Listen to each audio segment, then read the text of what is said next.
For years, the left has engaged in nonsensical and idiotic hate speech against the right. It's time the right struck back with some nonsensical idiocy of our own. I know, some weakling, conservative cowards want to hold to our ideals so we don't end up shrieking platitudes in swaggering macho voices filled with violent metaphors that make us sound a lot tougher than we actually are. But where's the fun in that?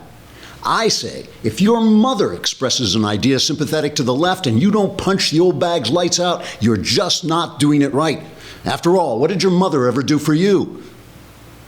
Okay, maybe that's not such a good argument. But do you think the left cares about your mother? Of course not. So if you fall for some Kokolinskiite sniveling notion that now we have to be nice to our mothers while commies run roughshod over them, eventually our country is doomed to be taken over by illegal immigrant black Jews singing their hateful rap songs in Hebrew while smuggling heroin under their sombreros, also in Hebrew. It can't go on. After decades of the left dominating our media, our entertainment industry, and our universities, we can't just sit back and watch these industries crater into irrelevance and failure while the Democrats lose every election everywhere in the country. We must begin to imitate their hateful and ridiculous behavior lest we start to win back the country and have to do something with it, God knows what. No, I say our anger is righteous anger, and if our anger is righteous, then we're righteous because we are our anger, and our anger is us, and our righteousness is our anger, and therefore, I'm not sure where I was going with this, but I know it ends with me smashing some jackass lefty in the mouth, or at least pretending I would on Twitter, which doesn't hurt my knuckles as much. The thing is, you can't stand on principles when you're in a war. In a war, you have to slaughter the people on the other side until they surrender.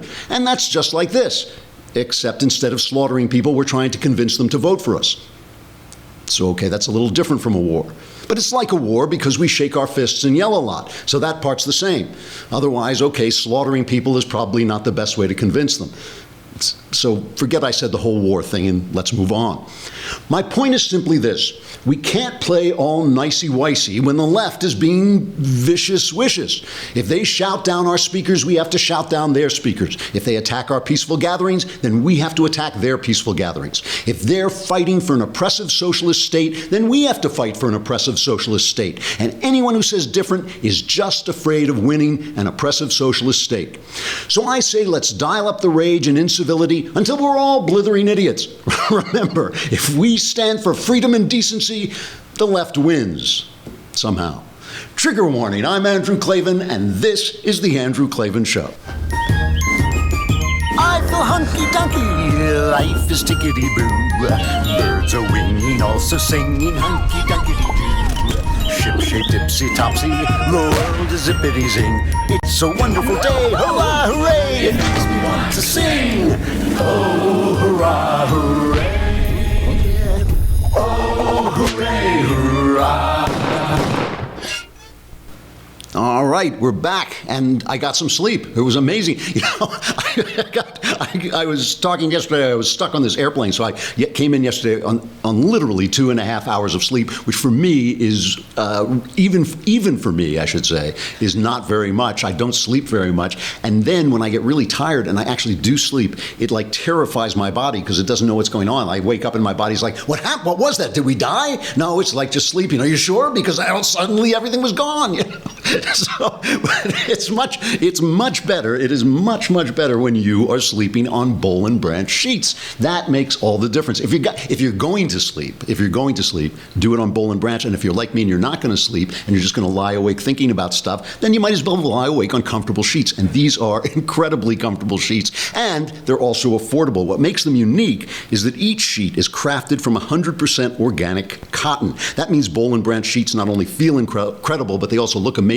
And interestingly, as you wash them, they get softer and nicer. So each time you use them, they actually are better than the time before. And since Boll & Branch sells exclusively online, you don't pay that expensive retail markup. That means you're paying half the price for twice the quality. You'll love the sheets. You try them for 30 nights and see for yourself. If you're not impressed, return them for a full refund. Anyone who sleeps on Boll & Branch sheets loves them. That's why they have thousands of 5-star reviews. The New York Times, Forbes, and the Wall Street Journal rave rave about them, and 3 U.S. presidents have Boll and Branch sheets. I can't tell you who because I don't know, but they're getting to the point where it's easy to guess. Go to bollandbranch.com today, and you will get $50 off your first set of sheets plus free shipping in the U.S. when you use the promo code Klavan. That's K-L-A-V as in Victor, A-N. It's A-N. That's $50 off plus free U.S. shipping right now at bollandbranch.com, spelled B-O-L-L and branch.com, promo code Klavan, bollandbranch.com, promo code Klavan. You'll sleep better, and sleeping will be more fun.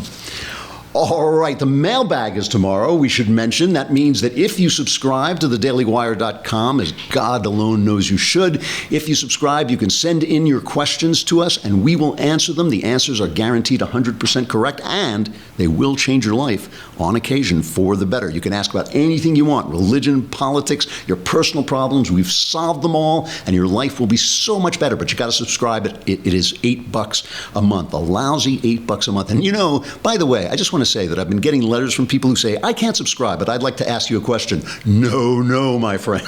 You have to subscribe if you want to get your questions answered. And if you subscribe for a year, which is still only a lousy $8 a month, you'll also get Ben's new book written with his dad, David Shapiro, Say It's So, Papa Dad Me, and the 2005 White Sox championship season. All right.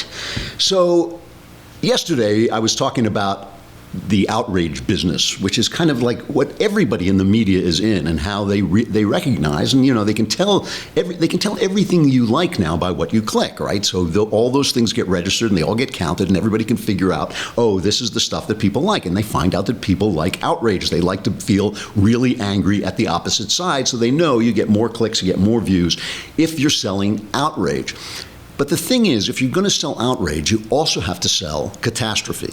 Because if things aren't really, really, really bad and getting really, really, really worse, and if they're not really, really dangerous, you know, then you're not going to be as outraged, it's not going to be as dangerous, and you might go do something useful with your life instead of just clicking on things that outrage you, okay? So I think that this whole idea, you know, whenever you hear, I mean, look, there are always things going on, and we're in a period of real change. I've said this before, but it is true that things are really changing because we've sort of caught up with the fact that a consensus has fallen apart. The post-war consensus of what America was and what we were all doing has kind of collapsed. And you can blame the left, but maybe it's just its time ran out. It also has to do with Europe, and I'll talk about that in a little while. It has to do with what's happening to Europe and what has happened to Europe, which was, after all, they were our founding continent. Our ideas came from them. So whenever you hear somebody say, when in a period of change like this, with all the furniture flying around, we're in zero gravity and you don't know where everything's going to land, good things are bad things and bad things are going to happen all the time. And when you look at those good things or you look at those bad things and you think, you know, if this continues along this line, we will get to this place. Well, of course that's true, but who knows which line is going to follow through. Whenever I hear anybody say, if present trends continue, I always think the words after that should be in Swahili. You know, if present trends continue, because it doesn't mean anything. How do you know which trends are going to continue? You don't. Look, on occasion, people who make predictions, you're going to get things right, but if you don't know which predictions are going to be right, what is the point of them? So the point is, the catastrophes that we sell are just as ridiculous as saying everything is going to be great. You know, Ramesh Ponnuru, a writer for National Review, I saw him on a panel once, and somebody asked him if he was optimistic, and I'm not quoting him, but basically what he said is, what difference does it make whether I'm optimistic or pessimistic? What difference does it make what I feel about things that has nothing to do with what is going to happen? And the thing that is so unnerving right now is there is a large segment of our leadership class, of our media, and I know this is left, but it's our media and our entertainment gurus, the guys who stand up at awards ceremonies and make speeches, and our universities that have lost the plot of American freedom.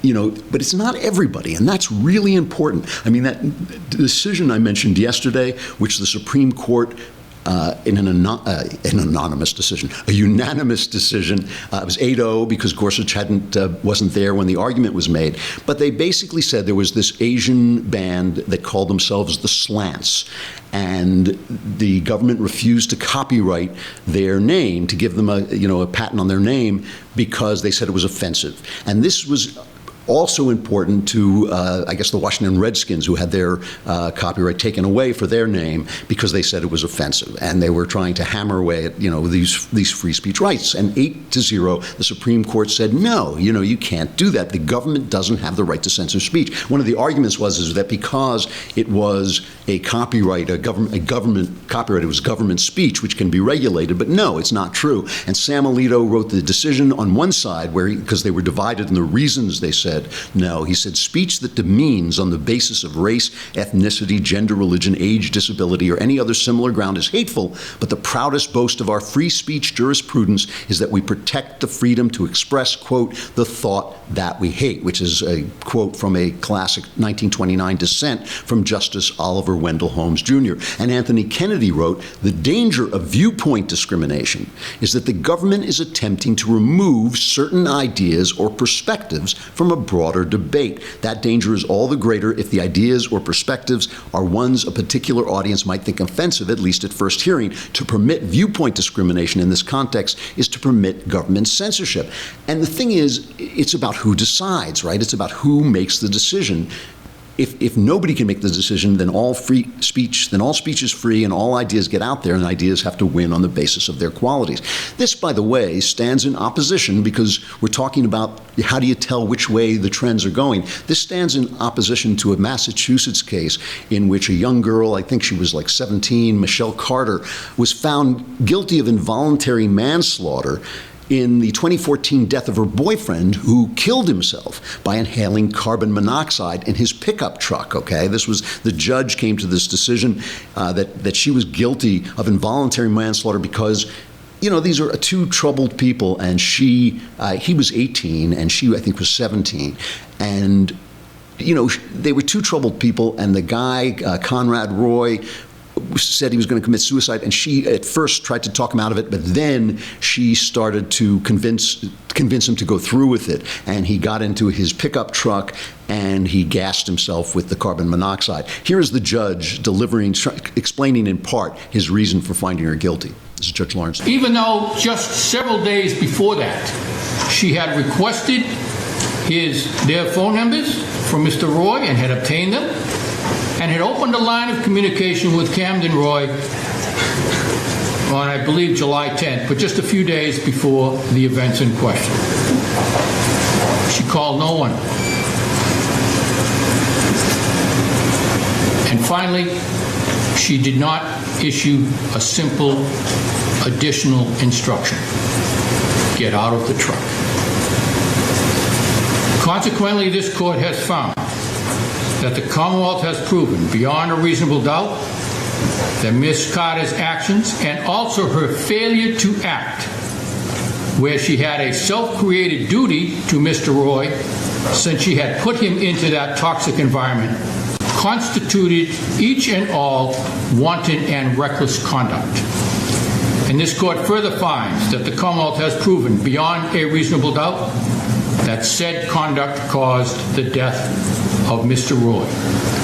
Now, the problem with this, of course, is that it takes out the will of Mr. Roy, and that is the problem with a lot of arguments against free speech, is that you have a mind, you have a will, you can be convinced, you can act on your own. She did not. She did things that were really bad. He got out of the cab at one point and of the truck, and she said, "Get back in." These are things that obviously she can be held accountable for.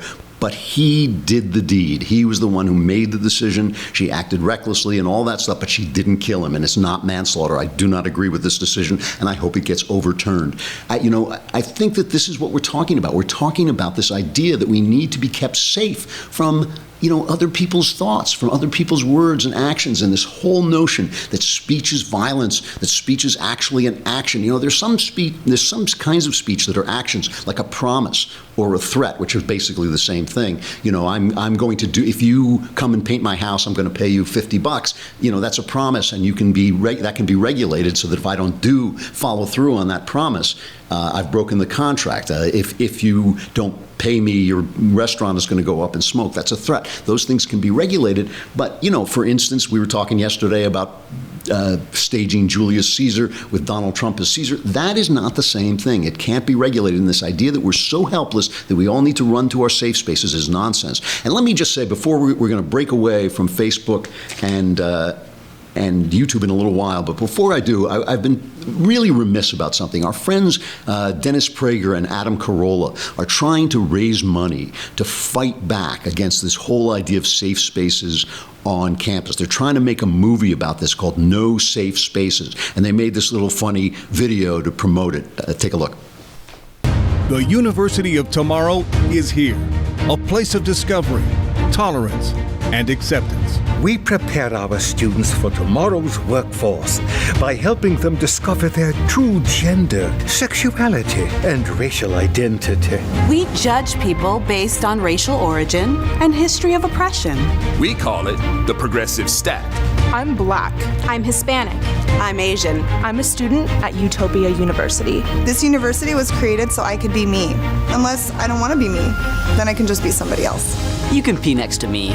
Our campus is inclusive and recognizes the needs of all students. Except the Jews. Our commitment to diversity means that nobody graduates until they think just the right way. At Utopia University, there are no violent words to hurt me. I will punch you if you're a fascist. I'm gonna be the next Che Guevara. We speak out against privilege. We've checked our privilege. Welcome to Utopia U.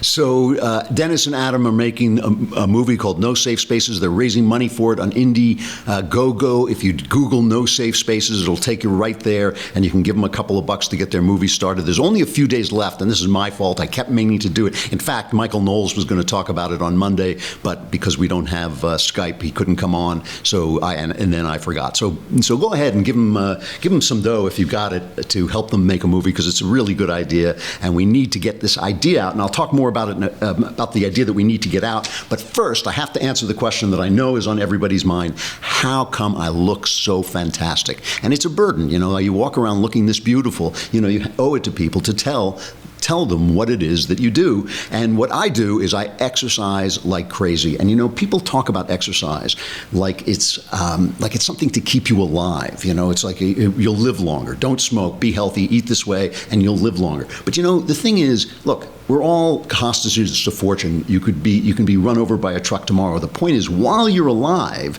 you want to feel and look good, because science and medicine has extended our lives, but unfortunately it hasn't extended the good part. It's extended the end. We don't live in our teens and 20s and 30s and 40s longer. We just live and get older and older and older. So you want your quality of life to stay the same. Beachbody On Demand is an online fitness streaming service that gives you unlimited access to a wide variety of highly effective world-class workouts, and they're personalized to meet your needs. So instead of going to the gym, which I would rather have a screwdriver stuck in my ear than go to the gym, you can just get this stuff online. It has extensive nutritional content, all proven to help people achieve their health and fitness goals. Step-by-step program guides, workout calendars, comprehensive nutrition plans, an innovative portion control focused cooking show called Fixate, and the motivation and support of a growing community. Beachbody On Demand is the total package. And this is, it's a big deal when you have that support, because you have people cheering you on, and the Beachbody On Demand will even have people come to your house. No, they won't have people come to your house, but they will encourage you and support you. It's got all kinds of familiar brands. P90X, which is insane. Insanity, also insane. 21-Day Fix, lots of great programs that you can use. And, you can claim let me just get to the good stuff, because you want to know how you can get this for cheap. This is really good, by the way, if you travel frequently, or if you just don't want to go to the gym. This is a brand new service, but already has almost 1 million members. You can claim a free 30-day membership by just texting Andrew to 303030, and you get a full 30 days of access to this entire platform for free. Just text Andrew to 303030, and you will get Beachbody On Demand with over 600 different workouts plus nutritional advice. Tomorrow is mailbag, but you got to subscribe to thedailywire.com to get your questions in and change your life. Come on over to thedailywire.com now, because you're going to lose us if you're on Facebook or YouTube.